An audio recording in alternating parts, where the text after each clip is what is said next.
पाकिस्तान के तहफ़्फ़ुज़ और सलामती में अक़लियतों का किरदार नुमायां है। पाकिस्तान की बक़ा और सलामती के लिए अक़लियतों ने अपनी जानें क़ुर्बान की हैं। पाकिस्तान में पुलिस के महकमा में भी बहुत से अक़लियती एहलकारों ने खिदमात अंजाम दे और जानें भी क़ुर्बान की।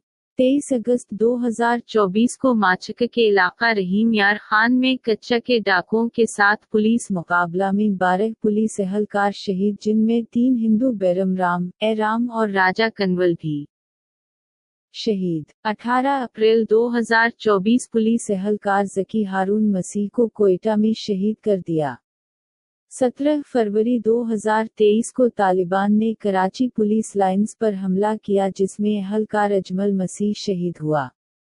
29 जनवरी 2019 को डिप्टी इंस्पेक्टर जनरल दफ्तर लोरालाई पर दहशत गर्दों ने हमला किया, जिसमें पुलिस एहलकार सुल्तान मसीह शहीद। 23 अक्टूबर 2014 को कामरा कैंट में मंशियात फरोशों के खिलाफ पुलिस मुकाबला के दौरान मसीही पुलिस एहलकार आबिद मसीह शहीद। मालूमात का काबिल एतमाद ज़रिया CRC, जुड़े रहें CRC के साथ।